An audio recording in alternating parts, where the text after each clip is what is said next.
Bonjour à tout le monde. C'est de prendre vos Bibles dans Luc au chapitre 7.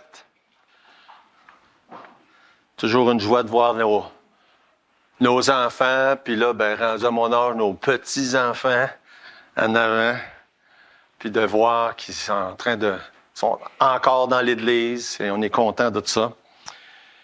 Et je suis sûr que chacun, vous priez pour ça, priez pour vos enfants, vos petits-enfants. On est, comme Luc l'a mentionné tantôt, dans un monde où est-ce que c'est pas facile de faire face à tout ce qu'il y a à faire face de nos jours. On est dans Luc au chapitre 7 depuis un bon bout de temps. On a commencé, ma mémoire est pas bonne. Je m'en ai dit si ma mémoire est bonne, mais elle l'est pas. Mais on a commencé dans Luc à l'automne passé. Je pense que c'était dans le mois de novembre, décembre à peu près. Puis dans le chapitre 7, on a vu plusieurs choses déjà. Et une des choses qui est mise en évidence dans le chapitre 7, c'est la compassion de Jésus et sa compassion envers des gens qui souffrent, des gens qui ont besoin de lui, comme par exemple le servant du centenier qui guérit, et comme le fils de la veuve qui ressuscite. Comme la dernière fois, on a vu Jean-Baptiste qui est en prison, qui se pose des questions, puis que Jésus répond à ces questions. Fait que Jésus démontre beaucoup de compassion, dépendamment des circonstances, dépendamment des gens. Et là où est-ce qu'on est rendu, à partir du verset 36, on voit Jésus qui démontre sa compassion envers une femme qui est appelée une femme pécheresse. Maintenant, c'est un peu... comment on appelle ça quand on décrit des choses qu'on n'a pas besoin de dire ces mots-là? Parce que c'est sûr qu'elle est pécheresse, parce qu'on est tous des pécheurs. Hein? Mais si elle est appelée comme ça, c'est parce qu'il y a quelque chose de particulier. Elle a une réputation comme ça. Et on va voir ça un peu plus à mesure qu'on avance. On va prier. Seigneur notre Dieu, on est reconnaissant pour tout ce que tu fais jour après jour, pour ton amour immense, pour le sacrifice de Jésus sur la croix, son sang versé, la dette, le prix qui a été payé à cause de nos péchés qui nous mettaient en dette avec Dieu, notre Créateur. Et Seigneur, on est reconnaissant parce que on n'a pas besoin de la payer, cette dette-là, elle est déjà payée. Jésus l'a payée de son propre sang. Et on voudrait te dire merci ce matin. Merci pour ton amour, merci pour ta grâce, merci pour tout ce que tu fais jour après jour pour chacun de nous. On te prie que tu puisses parler dans nos cœurs ce matin et de réveiller en nous ce désir, cette ferveur, cet engouement de quelqu'un qui comprend qu'il y a un grand prix qui a été payé. Et bénis, Seigneur, les instants qu'on va passer ensemble dans ta parole et parle dans chacun de nos cœurs. On en a tous besoin. Dans nos précieux de Jésus. Amen. Donc, au verset 36 dans Luc au chapitre 7, si vous êtes là, on apprend premièrement que Jésus est invité chez un pharisien. Un pharisien pria Jésus de manger avec lui. Jésus entra dans la maison du pharisien et il se mit à table. On apprend un petit peu plus tard dans l'histoire que cet homme-là, il s'appelle Simon. Fait qu'un pharisien qui s'appelle Simon, c'est pas un nom très rare à cette époque-là. Mais Jésus est entré chez eux. Mais ce qui est un peu plus rare ou moins commun, c'est que Jésus aille manger chez un pharisien. Ça, il y a quelque chose juste là qui quand on connaît le Nouveau Testament, on se dit, Jésus n'était pas nécessairement en très bons termes avec les pharisiens. Vous savez ça. On le lit, par exemple, dans les versets précédents. On l'a vu la dernière fois, verset 29.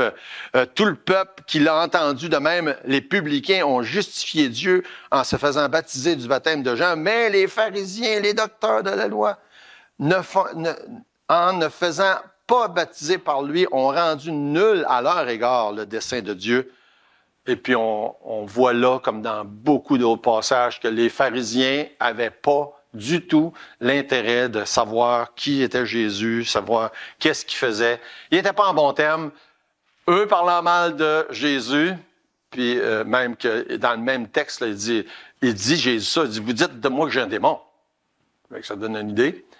Mais Jésus se gêne pas, lui non plus, hein? Comme on le sait dans plusieurs des passages. Moi, un des passages qui me frappe à chaque fois, c'est Matthieu chapitre 23. Je te dis qu'il les passe au cash, comme on dirait les pharisiens à ce moment-là. Mais au travers des pharisiens puis des chefs des Juifs, il y en a quelques-uns, on en voit au travers, que ce soit Nicodème, Joseph d'Arimathée, qui sont dans cette classe-là, eux qui ont un intérêt, qui veulent connaître et qui d'ailleurs, on voit plus tard, deviennent chrétiens sans aucun doute, d'après ce qu'on peut lire à la fin du récit de l'Évangile. Mais tout ça pour dire, Jésus est invité chez ce pharisien-là et on n'est pas sûr, en lisant l'histoire, pourquoi il a invité Jésus. Ça semble pourrait être une autre raison que son intérêt personnel. Est-ce que il y avait, lui, c'était un prestige d'inviter Jésus qui était populaire? Est-ce que c'était ça, une question de pouvoir? On ne sait pas. Mais en tout cas, on va le voir à mesure qu'on avance. Quand on parle des pharisiens dans la Bible, des chefs des Juifs, quand on parle des scribes, c'est la classe religieuse des dirigeants.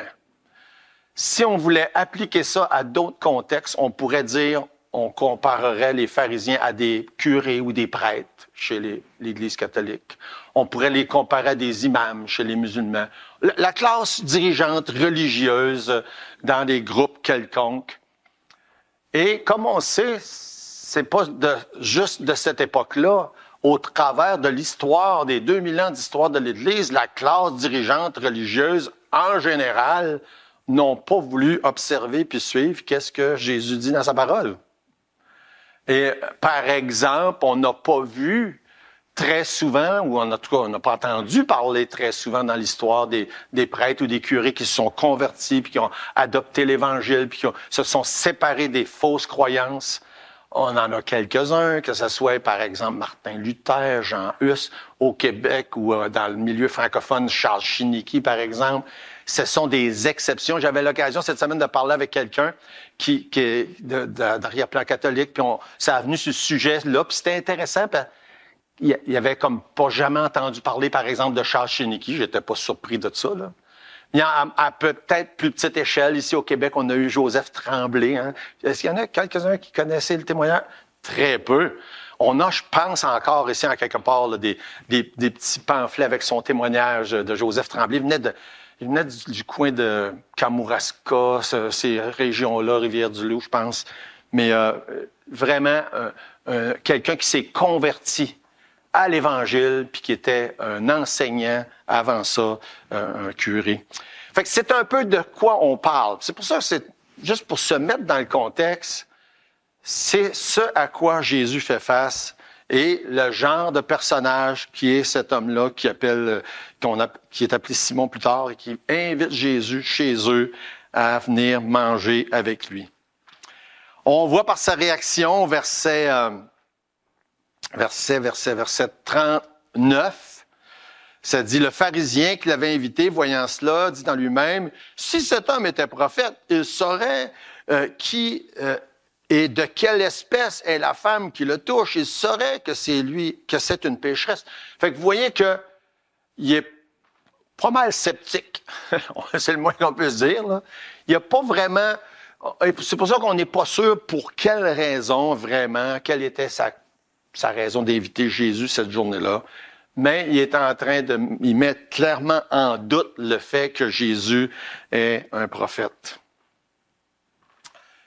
Un détail intéressant de cette histoire-là, c'est de voir les deux personnages qui sont mis en opposition. Fait que c'est pas des hasards que ça arrive de même et que cette histoire-là nous est racontée. Cette femme-là qui est appelée une pécheresse, qu'on va voir tantôt qu'est-ce que ça veut dire plus précisément, et cet homme-là qui est un pharisien, deux personnalités, deux arrière-plans carrément différents. Et c'est intéressant de voir comment Jésus se sert de ça pour passer son message. Une autre chose qu'il faut mentionner, on a un autre récit qui nous est raconté un peu dans l'Évangile de Jean, entre autres, qui semble être le même récit en rapport avec Marie, la sœur de Marthe et de Lazare, et qu'elle le fait pratiquement la même chose, mais quand on regarde comme il faut, les deux histoires, c'est deux événements différents, deux personnages différents, deux endroits différents. Fait que quelques-uns vont dire, ah, c'est le même événement, c'est de la même chose. Pas nécessairement. Si vous regardez comme il faut, vous allez voir ça. Une autre chose qui est intéressante à mentionner, c'est ce qu'elle va faire ou qu'est-ce qu'elle est en train de faire, l'onction d'huile. C'est une pratique, c'est une coutume qui est quand même assez courante à l'époque pour honorer quelqu'un. Et donc, dans l'histoire, elle fait ça, Marie fait la même chose, mais il y a plusieurs éléments de contexte qui sont différents. D'ailleurs, ici, la réprimande est pour le pharisien. Dans l'autre, c'est pour ses disciples que la réprimande, Jésus l'a fait. Donc, Jésus est invité chez cet homme-là, un pharisien. Deuxième chose qu'on regarde, la rencontre avec la femme. On a déjà lu quelques éléments, verset 37. Une femme pécheresse qui se trouvait dans la ville, ayant su qu'il était à table dans la maison du pharisien, apporta un vase d'albâtre plein de parfums. On nous dit que c'était quelque chose d'un peu commun à l'époque. S'il y avait une rencontre chez quelqu'un d'un peu connu et qu'il y avait des invités connus qui se ramassaient une foule à l'extérieur. Ça fait penser un peu ce qu'on peut voir dans le milieu des vedettes, là, les paparazzis ou les groupies, les gens qui s'attroupent autour d'un événement quelconque là, pour voir des vedettes. C'est un peu ce qu'on est en train de constater dans cette histoire-là. Et cette femme-là vient, un peu comme d'autres viennent. Les maisons ne sont pas nécessairement les maisons comme on a, nous autres. Pas nécessairement avec des fenêtres en vitre qu'on ouvre, qu'on ferme, puis des portes. Et beaucoup plus aéré, beaucoup plus facile de voir à l'intérieur. Puis elle sait que Jésus est là, puis qu'il est à table en train de manger. Probablement qu'elle peut le voir, possiblement l'entendre. Et ils ont accès assez facilement. Pourquoi on mentionne tout ça? C'est peu probable que le pharisien l'ait invité. Hein, ça, c'est... Elle n'était pas nécessairement déjà là, dans cette maison-là. Elle s'est aventurée là, comme possiblement d'autres pouvaient s'y aventurer. Les rabbins juifs n'avaient aucun contact normalement en public avec des femmes et ils n'auraient pas invité une femme qui était reconnue, sa réputation, pécheresse. Rappelons ce qu'on a dit tantôt. On est tous des pécheurs. Mais on ne définit pas les gens dans les récits bibliques comme ça d'habitude. Hein? Une femme ou un homme pécheur dans ce sens-là, cette étiquette-là est mise dans ce contexte-là parce que c'était vraiment une femme considérée, connue de mauvaise vie, très probablement, là, dans ce qu'on peut comprendre de ce qui se passait, puis la manière c'est décrit, une prostituée qui est là, puis clairement n'aurait pas été invitée par cet homme-là pharisien. D'ailleurs, il invitait même pas des femmes à manger avec eux.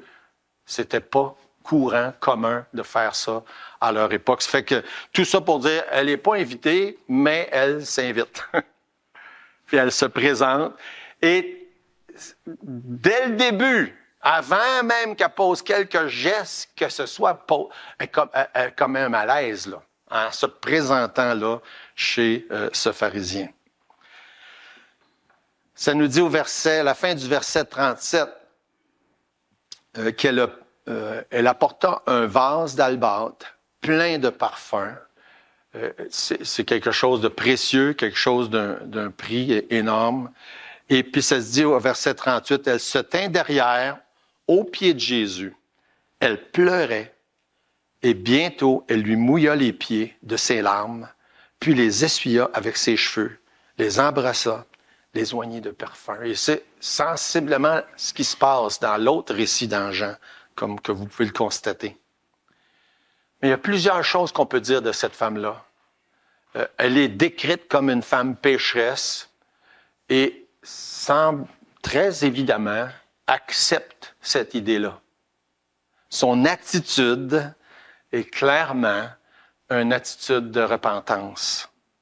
Elle s'approche de Jésus, se courbe à ses pieds, est en train de pleurer et oint de parfum les pieds de Jésus. C'est tout dans cette description-là porte à penser que cette femme est repentante de ce péché. C'est des images qui parlent fort. Tout ce qu'on lit là, quand on lit ça, on peut pas faire autrement que réaliser que c'est ça. Il y a un autre détail qu'il faut considérer, et probablement que plusieurs vous êtes familiers avec ce qu'on appelle les harmonies des évangiles. Est-ce qu'ils sont familiers avec? Il n'y en a pas beaucoup. Il va falloir que vous preniez connaissance de qu'est-ce que c'est ça. J'imagine que ça va être dans les cours, ça, le dimanche matin, à un moment donné. En tout cas, les harmonies des évangiles, moi, je consulte ça souvent. C'est vraiment... Il y a des gens qui ont pris le temps de prendre les 4 évangiles, puis de tout classer avec un évangile comparé avec l'autre évangile en ordre chronologique, les différents événements. Parce que c'est pas évident quand on les lit un bout à bout, là, vous savez ça. Et quand on lit les harmonies des évangiles, on réalise que cet événement-là, ça passe tout de suite après qu'est-ce que Jésus dit dans Matthieu 11, c'est « Venez à moi, vous tous qui êtes fatigués et chargés, et je vous donnerai du repos. » C'est intéressant de considérer ça, que cette femme-là se présente, là, cette journée-là, tout de suite. Est-ce qu'on a entendu Jésus dire ça? Je ne le sais pas. Mais c'est quand même un point important de réaliser que c'est tout de suite après ça que ça se passe.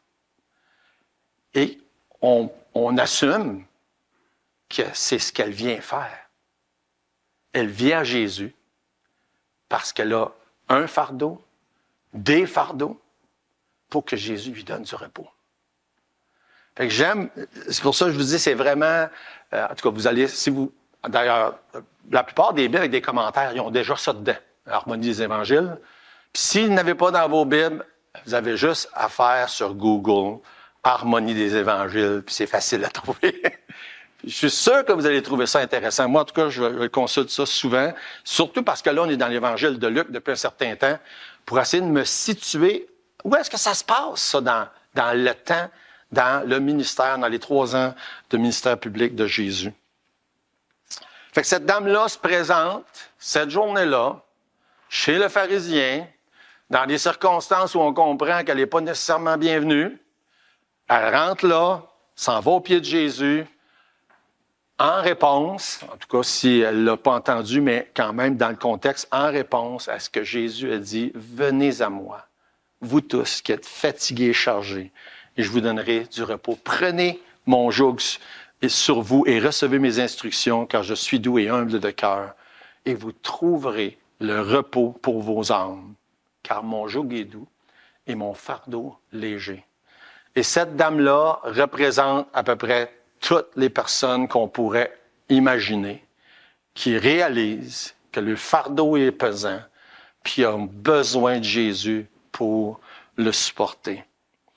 Elle est appelée pécheresse, puis elle démontre la repentance d'une pécheresse en se mettant à genoux, en pleurant et en honorant Jésus pour qui il est.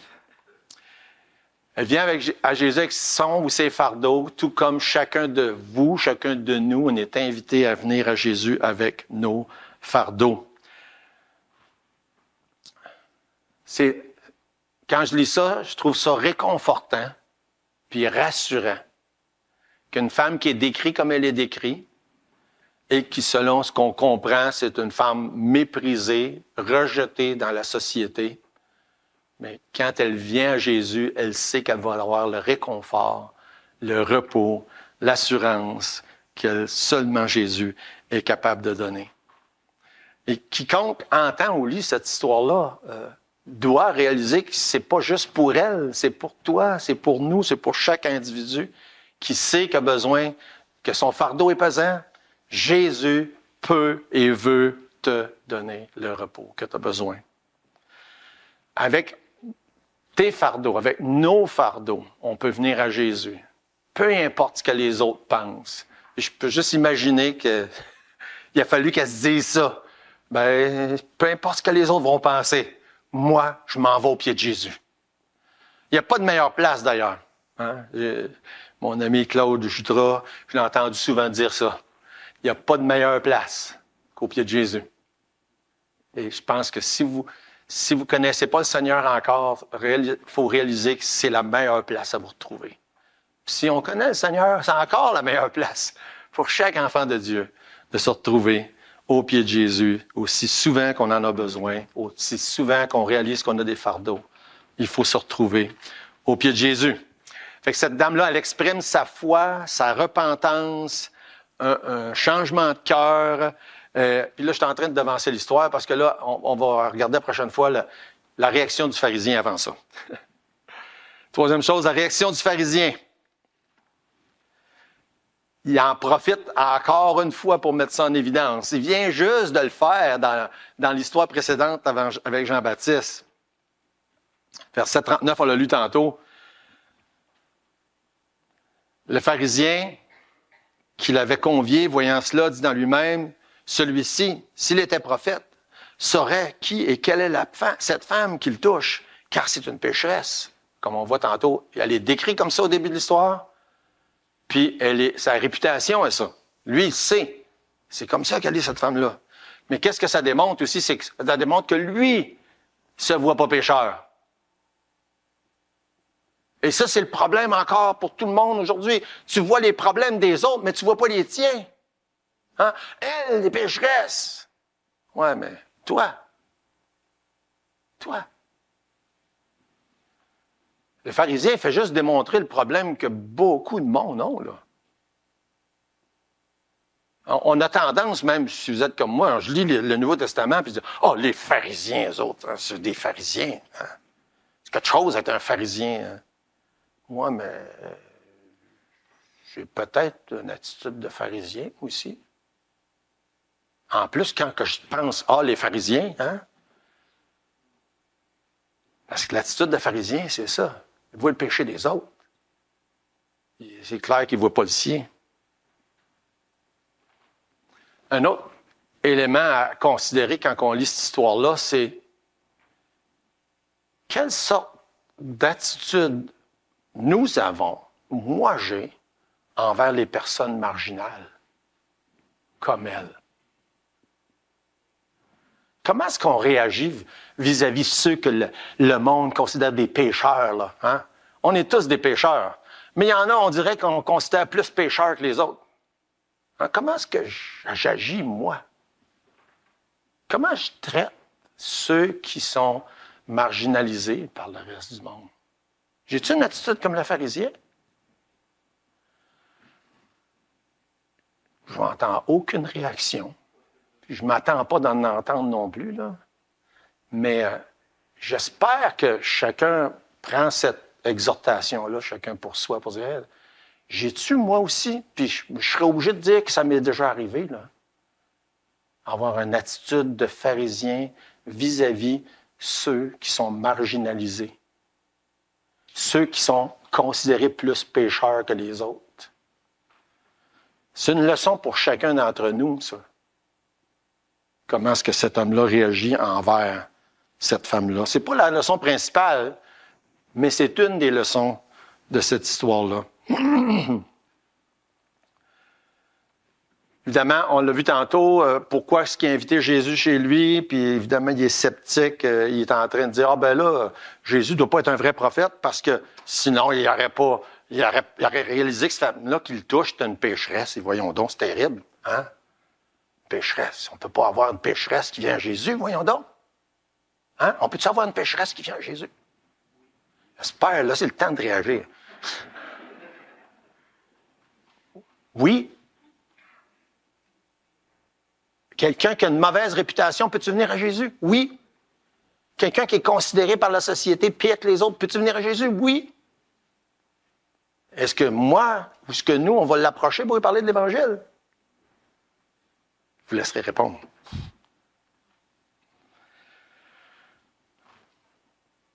Ce pharisien-là voit le péché de l'autre, ne voit pas le sien.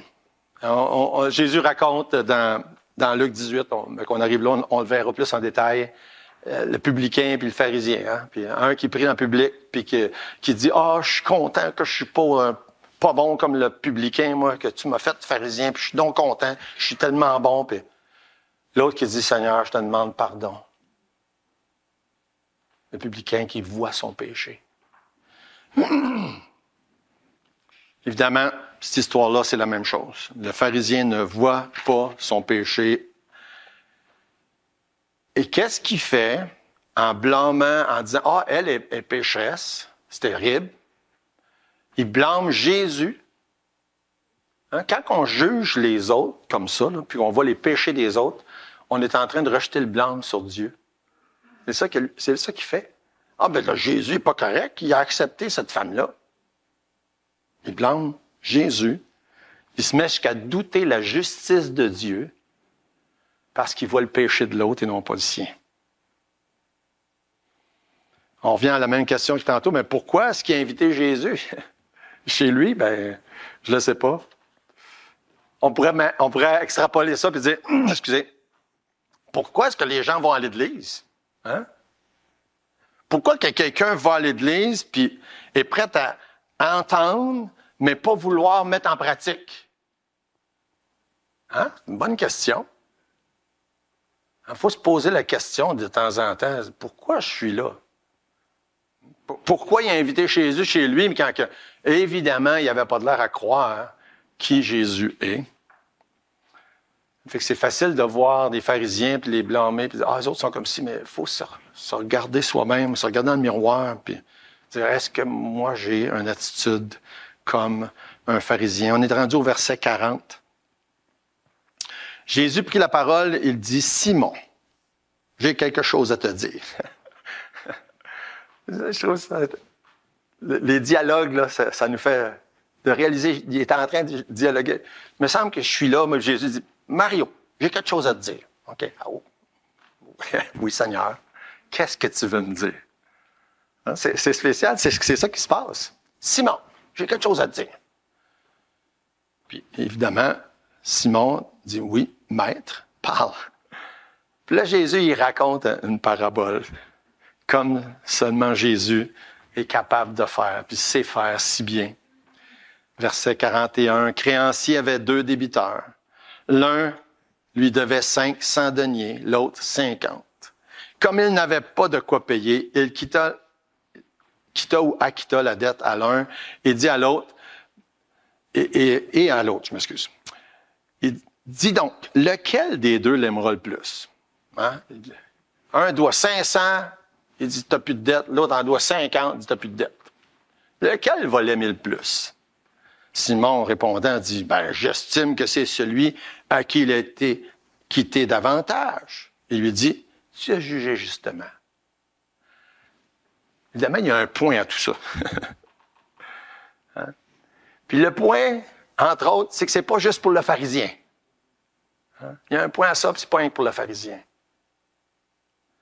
Puis, encore là, une des leçons de cette histoire-là, qui n'est pas nécessairement la leçon principale, mais c'est une des leçons importantes, c'est que si on a réalisé que Dieu nous a pardonné, on doit être reconnaissant. Puis la reconnaissance se manifeste par vouloir servir Dieu. Et ça, c'est indissociable, un avec l'autre. C'est une des leçons de cette histoire-là. On doit tous se poser la question, si Dieu m'a acquitté une grande dette, est-ce que je dois l'aimer beaucoup? Hein? La réponse est bien évidemment. Mais l'autre question ou les autres questions qui viennent avec, c'est est-ce que Dieu m'a acquitté d'une grande dette? Et ça, seulement ceux qui ont placé leur foi dans le sacrifice de Jésus peuvent répondre oui à cette question-là. Maintenant, si c'est le cas, réalisons que peu importe le nombre, la quantité, le genre de péché, si ce n'était qu'un seul péché, c'est une grande dette.